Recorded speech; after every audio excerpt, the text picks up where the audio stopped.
Hello and welcome to episode number 4 of Hints and Tricks for New RV Owners from Award-Winning Outdoors.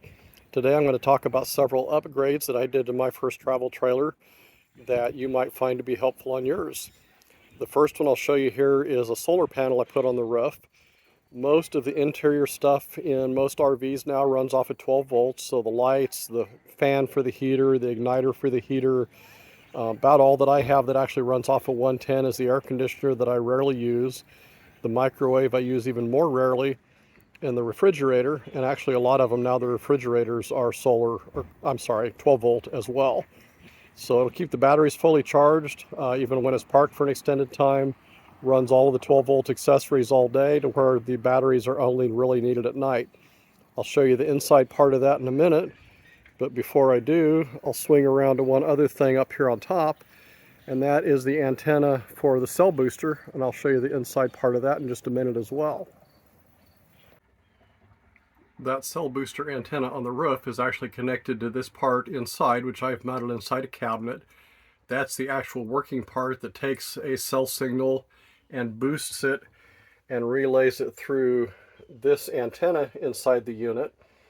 The one trick with the cell booster is there still has to be some amount of cell signal. It will not work if there's absolutely no signal.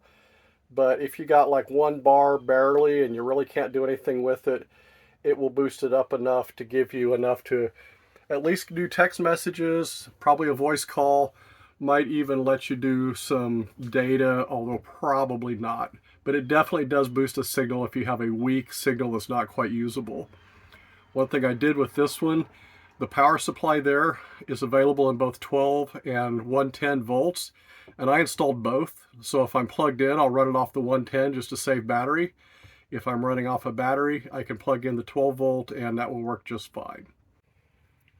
And the inside portion of my solar panel is this little control panel here that I installed. I was able to do this myself. I'm fairly comfortable with wiring. If you're not, you might want to have a dealer do it. But that solar panel provides power to this little panel here. It indicates to you that you got 12 volt. It indicates to you that you're getting power from the solar. And then that ties right into the breaker box, which is right next to it. Something else very minor that I added, but I don't think you can ever have too many of, is some of these adhesive command hooks. I just find there's all kinds of things that it's really nice to be able to have hanging up, whether it's your hot pads or your lighters or a dozen other things. And so I've got those all over the inside now, and it's really helped to keep things organized. And speaking of hanging stuff, a lot of RVs, especially the bigger, more fancy ones, will actually have a clothes closet and stuff. Mine didn't. So I made this little clothes hanger rod out of just 1-inch PVC pipe, or maybe that's actually 3/4 inch PVC. I put a T in the middle, and what that does is that helps prevent clothes from sliding back and forth if they're on a hanger. I put a little bit of an L on each end and then just bolted it to these overhead cabinets, and it has worked very well. I painted it to kind of match, and I can hang up a week's worth of shirts and jackets and stuff on there, and they'll stay right in place and fresh and ready to wear. This isn't an upgrade to the camper itself, but an accessory I got that has been super helpful is just a small battery-powered water pump. If I'm camping where there's not a water hookup and I've got my 7-gallon blue water jugs that I carry water in, they are really heavy and awkward to try to dump into my freshwater holding tank.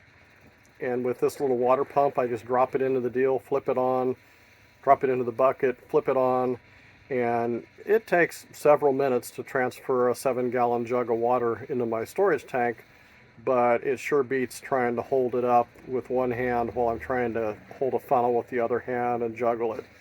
Super handy. I'll leave the link in the comments down below to show you if you want to get one.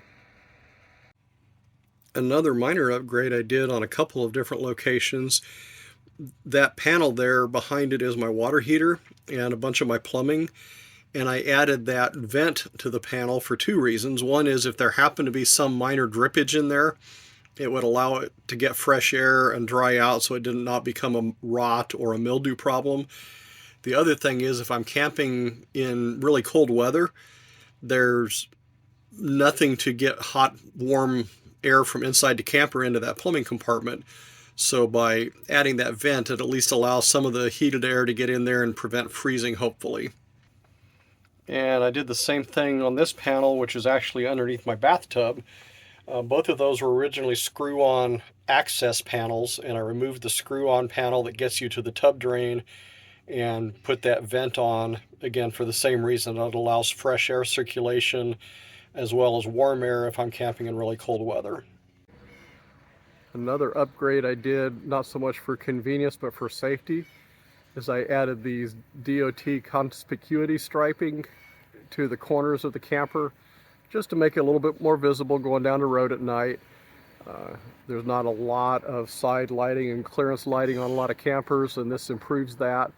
The other thing it's really handy for is at night in the campground, if it's dark and you have just a little bit of light, it makes it a whole lot easier to pick yours out of a whole row of campers that might all look about the same in the dark. I added a pressure gauge to my propane tank because there's few things more disappointing than running out of propane right in the middle of cooking supper, or halfway through a cold, chilly night, your furnace quits working because you're out of propane. One thing to note on that, this particular one has 3 different kind of scales on it depending on the temperature. I don't know if that shows up well in the video or not, but propane is very, very temperature sensitive. So you do need to look at the correct one to know if you're looking at whether your tank's really full or not. And then one of my last upgrades I'll show you here, second to last, is I put a swiveling bumper jack on.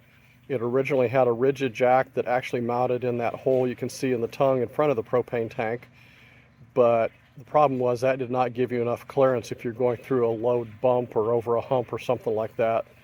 And so I replaced that with this one that swivels up out of the way. And if you look at episode number 1 about hooking up your trailer, you'll see that you can just swing that completely up out of the way parallel to the tongue of the trailer, and it gives you greatly improved clearance and makes it a lot less likely you're going to hit it on something. My last upgrade I'll highlight is one I hope you don't have to do. I'm not recommending this, but it was an option. I had noticed I had fairly low ground clearance on a lot of stuff, and had a couple times dragged the tail end of the camper when I was going through a low spot or that kind of thing, or coming out of a steep driveway. And also, after running over some really rough roads, had actually bent my axle to where I had poor enough clearance it was tearing up tires when I would hit bumps. So my local trailer repair place was able to upgrade to a much heavier duty axle and actually mounted it to where the axle is what would be referred to as an underslung axle, is mounted below the springs instead of on top of them.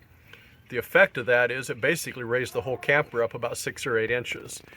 It does make it a little higher to get in and out of, which is not real convenient, especially if you're mobility challenged, but it makes it way easier if you're going in and out of rough terrain, or like I say, if you got to go out of a steep driveway or different places like that. So it has improved the mobility of the camper quite a bit. So I hope this has been helpful to you. The next episode is going to cover winterizing, which in my area, as I'm prepared to film this, it's about time to do. So hope you find this helpful and useful. If you would click the like button down below, and if you haven't already, subscribe. That way you won't miss out on anything in the future, and it is helpful to me if you do so. I appreciate you watching and hope you have a wonderful time if you have or intend to get a new RV. Happy camping!